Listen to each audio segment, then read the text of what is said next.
Welcome, everyone, to the PFF Fantasy Podcast, IDP edition. I'm your host, Jon Macri, and today we start our dive into the 2024 IDP rankings. We covered dynasty rankings a few times already this offseason, but we're into July here, revving up for the fantasy draft season. We've already been buzzing with offensive rankings here in the PFF Fantasy Podcast feed, and you know that there was no way we could leave out the IDPs. And we're kicking things off with the top 24 defensive linemen for 2024. So let's get it.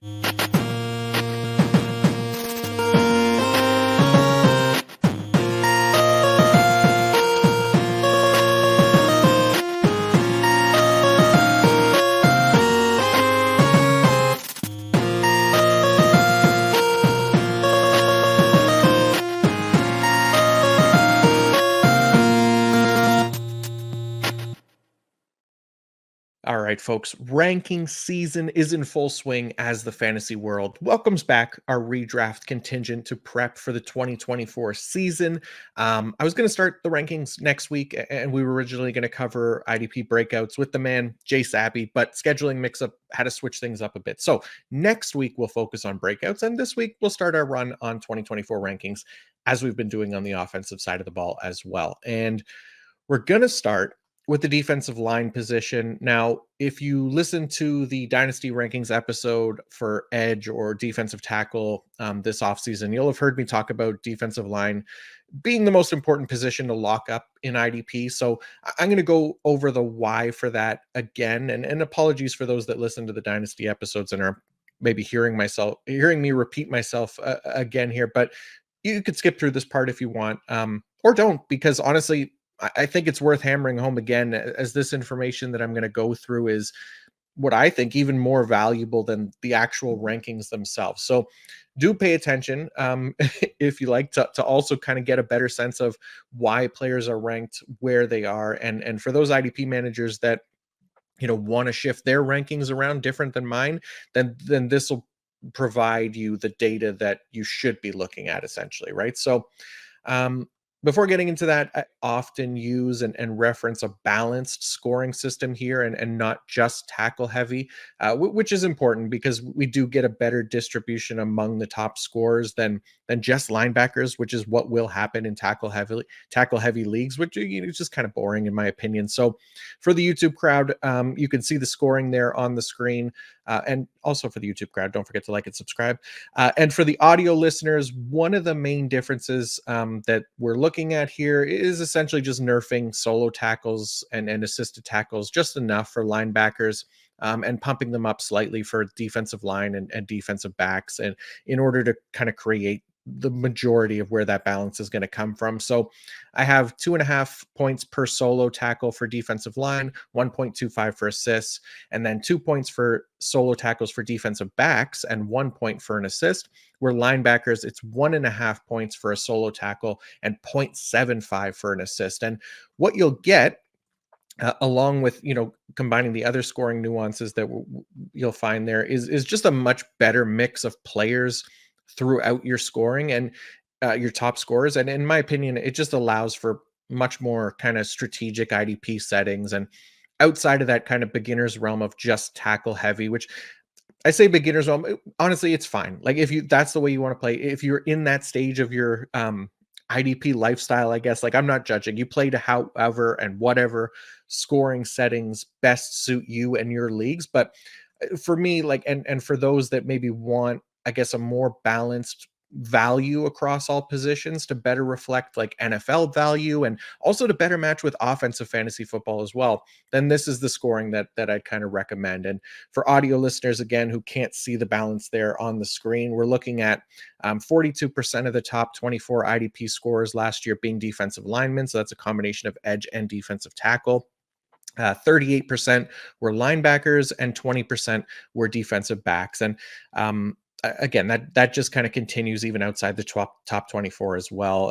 And for anyone that wants to get access to those scoring settings and actually see all these top scorers and everything from 2023 and 2022 using these specific scoring settings, I'll drop that link in the episode description for free. If you want to dive in deeper there, you can find all that stuff inside of that spreadsheet that anybody can access. So On to the defensive line. So, first things first, why is edge or defensive line so important for IDP? And the main thing that I want to emphasize here is that it is the position that relies most heavily on actual talent more than even just playing time, right? Which is, playing time is the greatest contributing factor to scoring fantasy points for any position, really. But these are the players who are lining up against offensive linemen on almost every single play, and their ability to beat those offensive linemen on a play-to-play basis factors in significantly for their ability to get sacks, tackles, QB hits, whatever, which translates to fantasy points, right? So this is why we're like looking at things like PFF pass rush grade, win rate, pressure rate, all those underlying metrics that tell us how good these defensive linemen are on a play-to-play clip.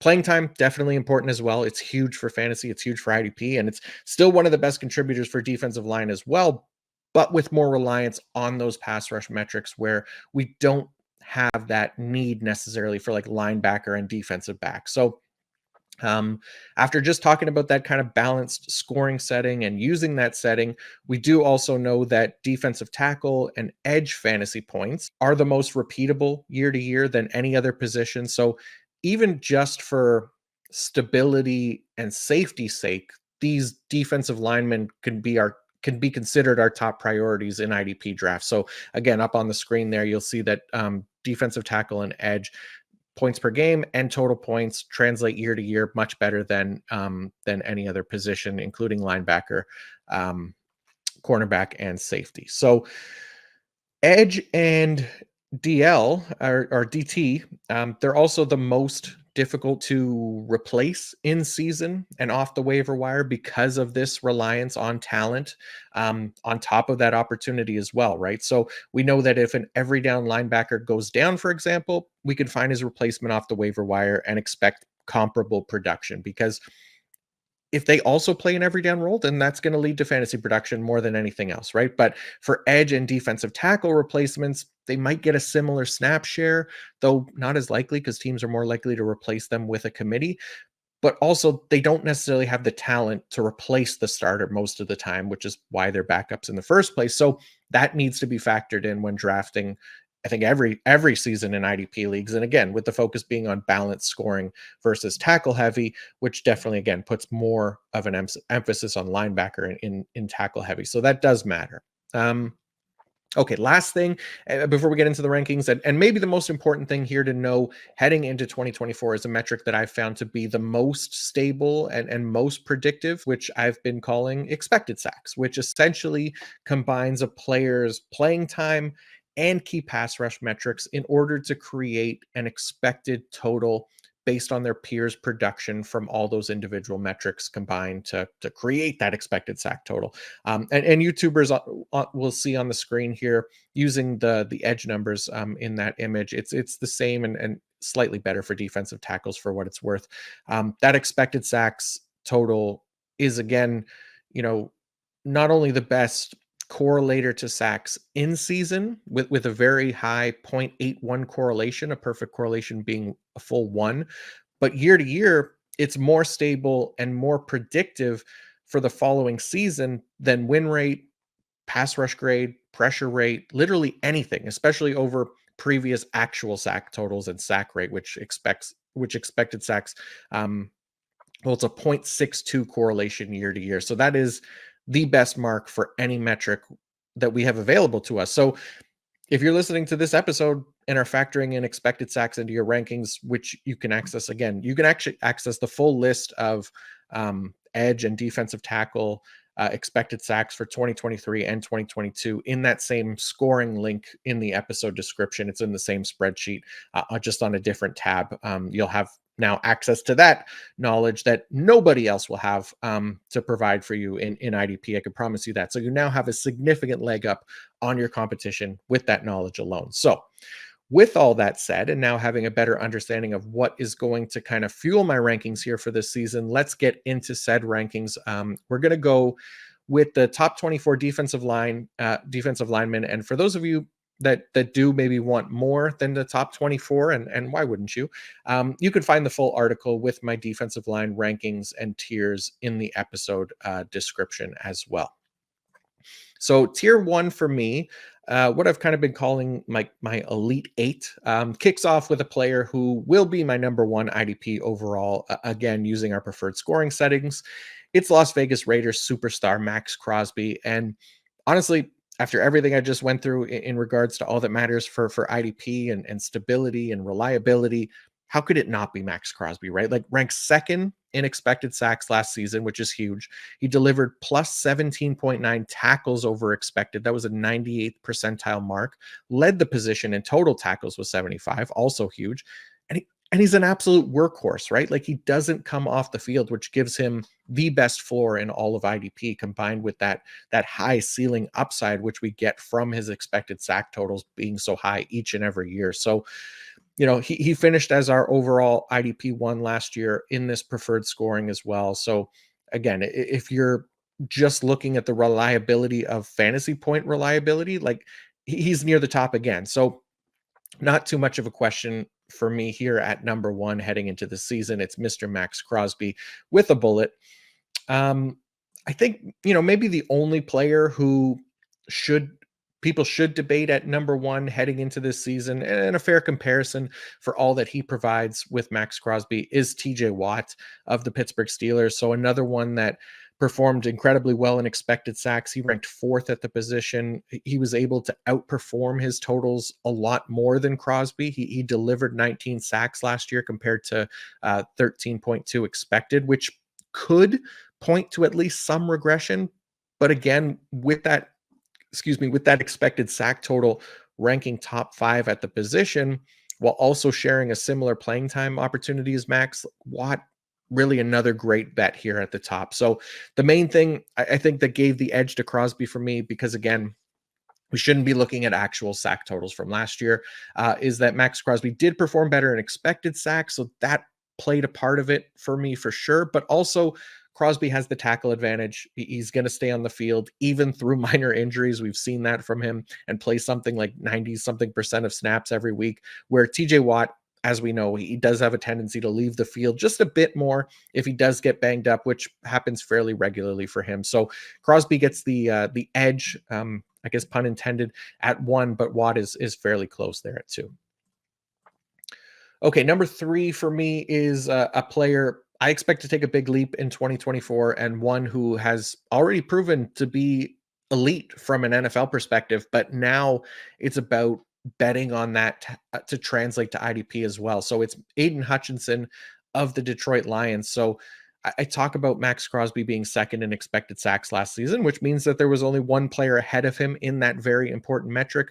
And it, of course, was Hutch leading the way in 2023. He ranked first in expected sacks. So for IDP managers who don't regularly listen to this podcast or read my articles, knowing that his actual sack total last year was not indicative of his actual play or ability to predict future production, right? Because he finished with 4.4 sacks below expected last season, even though he had 11 and a half on the year. And 5 of those sacks came in week 17 and 18 last year, where most IDP managers weren't playing. So again, we've banked on the positive regression many times before, and it has worked really well for players like Max Crosby, Josh Allen, Trey Hendrickson, Jalen Phillips, and Hutch is easily the best bet for that spike in sacks this season, considering everything he did last year. So he was top 5 in pass rush grade and win rate, top 10 pressure rate, 101 total pressures, elite playing time, finished just outside the top 12 edges in PFF scoring last year. For me, he's a lock to finish inside that range this year as long as he's healthy. And obviously, having him at 3 overall in the D line rankings is, my expectation is much more than just top 12 for him in 2024. Okay, number 4, a player who is no stranger to finishing inside the top 12 IDP scorers, Micah Parsons of the Dallas Cowboys. He's our dynasty edge one for a reason. The guy's elite. He arguably even has room to grow even at just 24 years old, I think it is. 90 plus pass rush grades in every season that he's been in the league. He's ranked 5th. He did rank 5th in expected last and behind EJ Watt. Another really strong bet for playing time, led the league in pressures last year as well. Really good tackle production. I mean, like this top 3 to top 5 guys here, like we're really splitting hairs at this point. If you want Parsons as number 1, I'm not going to try and stop you. He's an excellent bet for sacks again. And if you're baking in a potential for him to have like that defensive player of the year type season, which he's 100% capable of, then he can easily be edge 1 for IDP as well. I have no qualms about that whatsoever. Number 5 for me is Nick Bosa of the San Francisco 49ers, who might be on some IDP managers shit list after kind of like a down year in 2023. He ranked just as edge 14 in points per game, which is still really good but he only had 10 sacks, right? After 18 and a half in 2022. So not what fantasy managers were likely expecting, but again, that dip is going to happen for every player regardless of how good they are, because again, sacks themselves are incredibly unstable. So with so many needed factors playing a part in a player getting a sack, we have to understand that there's better ways of predicting future sacks. And again, we lean into these stable metrics a lot more, specifically our most stable and most predictive metric, which is the expected sacks. And for Nick Bosa, he crushed it in expected sacks last season because he's an elite pass rusher with high-end playing time, ranked 3rd in expected sacks, but last in sacks versus expected with minus 4.6. So again, another really strong bet for positive regression this season. So we should not be scared away at all, really, by just the 10 sacks last season. And to me, he's an easy bet to top that mark again in 2024. Speaking of elite pass rushers and ones that are locks for double digit sacks, number 6 for me is Myles Garrett, the reigning defending defensive player of the year for the Cleveland Browns. Garrett was, I mean, as good of a pass rusher as they come last season in terms of his underlying metrics, ranked 1st in pass rush grade, 1st in overall grade, 1st in win rate, which his win rate a ridiculously high 27.5%, by the way. And he was top 5 still in pressure rate and quick pressure rate. Like the dude was a beast, absolutely deserving of defensive player of the year honors in 2023. He should have a great shot to run it back here in 2024. The only thing that essentially pushes Garrett outside of the top 5 for me is his tackle production. He plays a style and in a defense that is attack the quarterback first above all else. So that level of aggression continues on rundowns, which hurts his ability to play the run a bit and create more tackle opportunities for himself. But we can live with that when considering his high upside sack potential. So he's locked into tier 1 for me. A couple more names to round out tier 1, and the newest name in this tier was my dark horse pick to finish as edge 1 last year. He finished as edge 5, so pretty damn close considering the qualifiers to be a dark horse. It's from the Jacksonville Jaguars, Josh Allen. Allen was another one of those guys that I put a lot of stock in last season to come through on his expected sack totals from previous years. And he delivered with a bountiful 17 and a half sacks, while still ranking 7th in expected sacks, which we love for sustainability purposes. He had a hell of a year all around in 2023, including top 10 marks in pass rush grade, win rate, pressure rate, total pressures, and like I already said, that all important expected sacks total as well.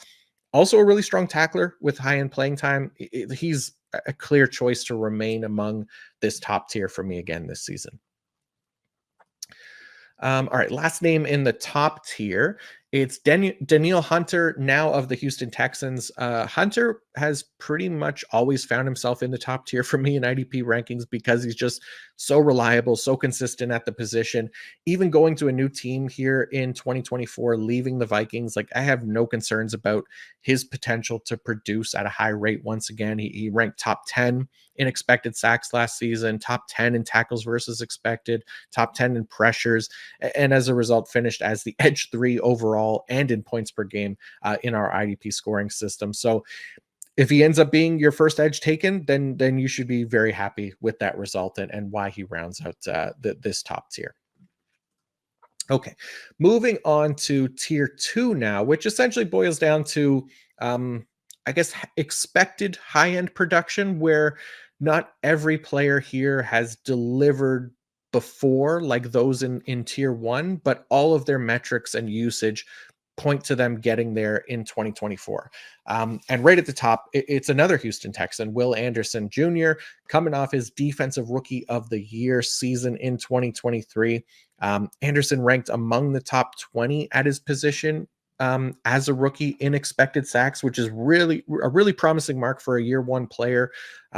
Delivered 7 sacks on the year and some more encouraging pass rush metrics, including ranking among the top 30 edges in pass rush grade, win rate, pressure rate, total pressures, overall grade, and a really strong 11.5% quick pressure rate, which ranked 8th. So again, year one player, we're expecting continued development from one, a player that we consider one of the young stars of the league heading into year two. On top of having like a great sack creator for his teammate at Danielle Hunter opposite him, like we have to be excited about the path for Anderson to take kind of another step here as an IDP as well, right? He finished as edge 22 in points per game last season as a rookie. I think he can get into that top 12 range with the progression in the right way. So he is DL9. DL10 for me is Montez Sweat. And this is probably the range where the names maybe become a bit less sexy and exciting. But that doesn't change the fact that there's still high-end IDP assets, right? And Sweat still qualifies for that. He's another top 20 guy in expected sacks last year. Actually delivered decently over expected. He had 12 and a half total sacks in 2023, despite playing for 2 different teams. Has great tackle opportunity because of his high-end playing time. And then combined with his pass rush metrics, going to Chicago, I think really helped him solidify his best year in expected sacks yet. So I would expect that to kind of continue here in 2024 and why he fits nicely in this tier 2 range for me. All right, number 11 is a player that I feel I'll continue to talk a ton about this offseason. It's Alex Highsmith of the Pittsburgh Steelers. Highsmith finished as edge 16 overall and edge 21 in points per game last year. And people were disappointed by that, which feels silly to me. Like those are strong numbers for a player that we expected to have some kind of regression after posting 14 and a half sacks in 2022, finishing as the edge 10 that season and edge 14 in points per game. Like he didn't have the exact pass rush metrics and expected sack number that we were looking for heading into 2023 to keep him in that 10 to 14 range where he ended up finishing in 2022.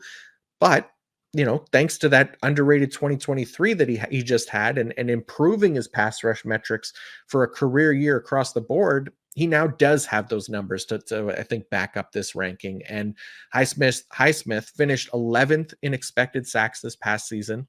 But again, because he only had 7 actual sacks, he under delivered in the eyes of most IDP managers, but primed for positive regression here in 2024.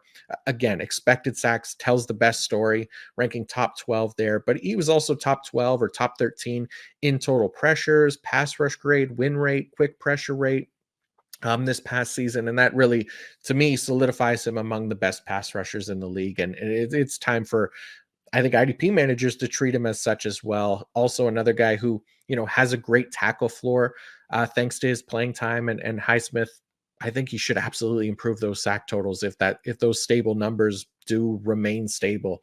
I'll be all in on Alex Highsmith this season.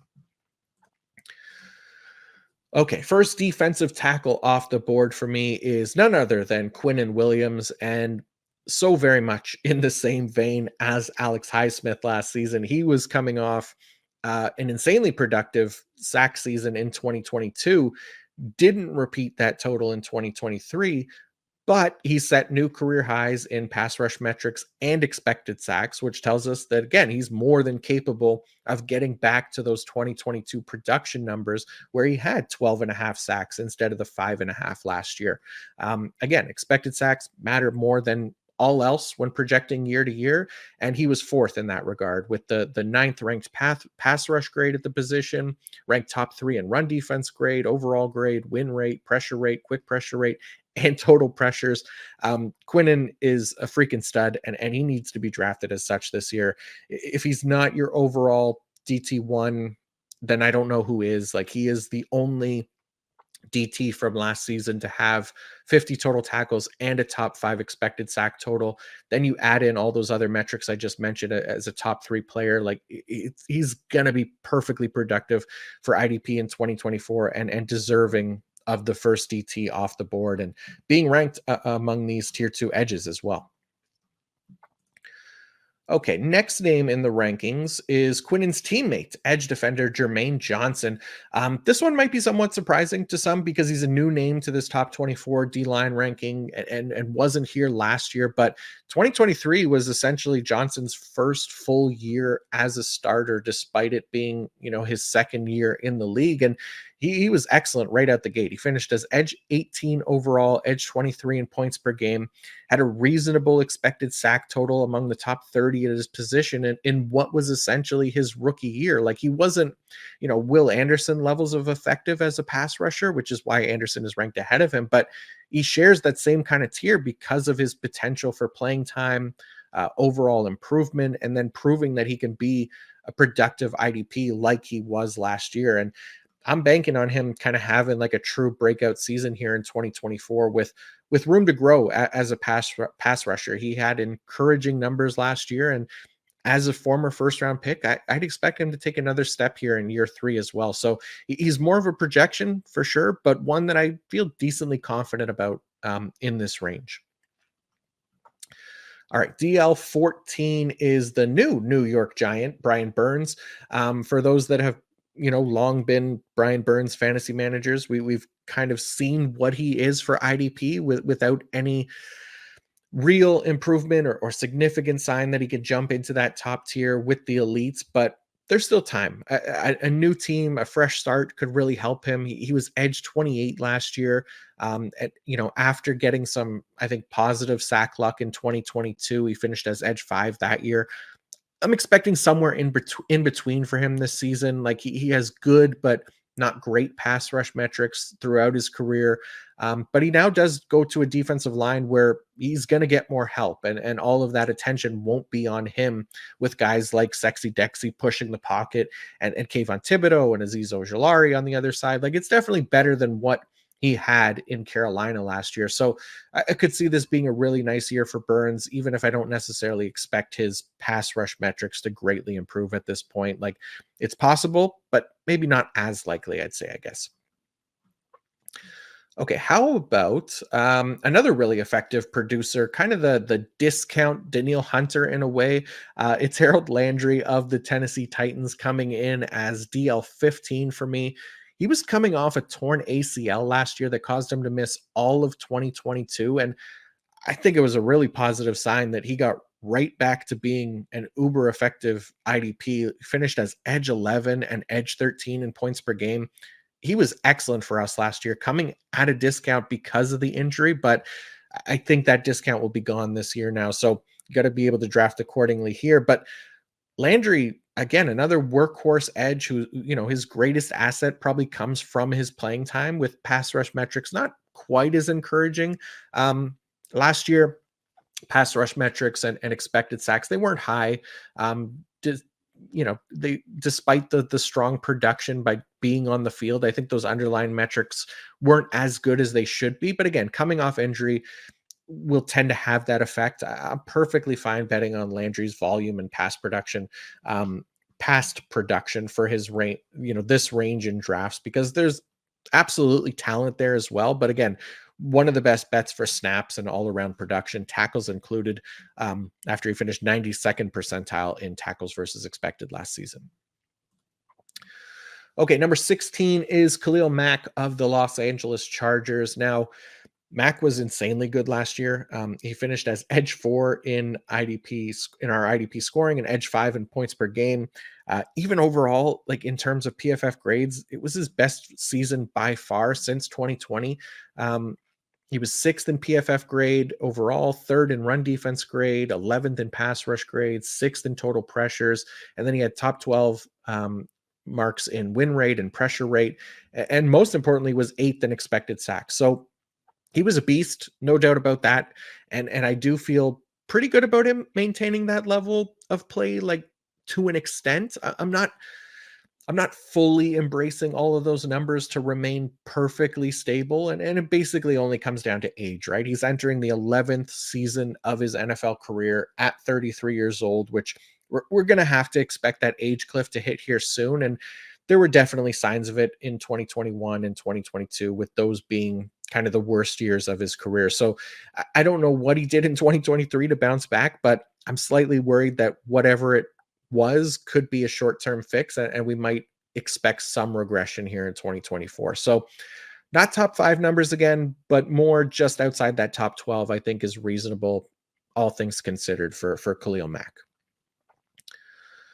Okay, we do have one more DT in this second tier to round us out. It's DeForest Buckner coming in as DL17 for me. This is kind of our, I guess, our Danielle Hunter of interior defensive linemen, right? Like, insanely productive every season, both as a tackler and in sacks.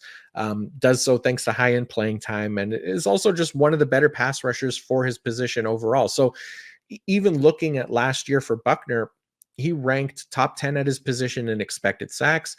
He ranked top 12 in pass rush grade, win rate, total pressures, and he was 97th percentile in tackles versus expected. So Buckner finished as the DT2 overall for us and DT2 in points per game. Like, I have no reason to expect anything less than that for Buckner here in 2024. He's 30 years old now, entering year 9. So getting up there, not quite to the point of like Khalil Mack, but just as encouraging metrics. And even though it's a slightly typically less productive position than edge, taking everything into account, he's right there behind Khalil Mack in tier 2 defensive lineman for me. Okay, on to tier 3 here to round out my top 24. And tier 3 is larger than the names I'll shout out here on the the podcast, the episode, but the sake of, for the sake of time and just kind of keeping it tight, we'll stop at 24. And if you want the full list, again, the free defensive line rankings and tiers article is in the episode description. So you can find that there for sure. All right, so tier 3 is kind of a group that I've bunched as like established production with some rising stars. And right at the top, there might not be a better case of established production in this range. It's Hassan Reddick, now of the New York Jets, coming off 4 straight seasons of double-digit sacks, doing so with 3 different teams, now on his 4th. Like, outside of hanging out in Japan or wherever he is to avoid the start of training camp, like, I don't know that there's necessarily anything from stopping him from getting to that mark once again this season. And unless he really isn't going to play this year, which I don't know will be the case. It's still really early in the offseason. We have to expect him back, I'm sure, at some point on an elite defensive line as well. Like, he's going to be an option in IDP leagues. Like, last year, he ranked 15th in expected sacks, even without the elite pass rush metrics that he had in 2022. Like, he was still really good. The only thing, with Reddick, I think, is that we shouldn't expect too many tackles from him, which is why, he's more of a tier 3 player for me than tier 2, despite the high sack totals every year. Like, there's just a worse floor for him there, which, can be problematic week to week. Speaking of low floor, high upside sack artists, DL19 is Trey Hendrickson for me, another guy who has hit double digit sacks in 3 of the past 4 years. That one down year in 2022, we spent the following offseason talking about him as a positive regression candidate because, again, his expected sack total said so. And man, yeah, he delivered last year, 17 and a half total sacks, set a new career high for him. Again, another top 10 performer in expected sacks. He's actually the last one missing from that top 10 that we haven't talked about yet. But for him, it's kind of the same issue as with Hassan Reddick, like I mentioned, where the tackle floor is super low, right? He's much more of a designated pass rusher. And even when he's on the field on rundowns, he's just not very effective.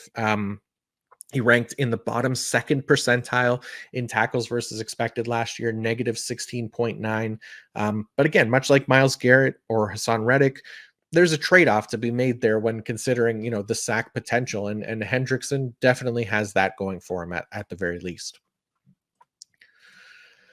Okay, we got a couple DTs here in tier three. Starting with DT3 for me, it's Jeffrey Simmons of the Tennessee Titans.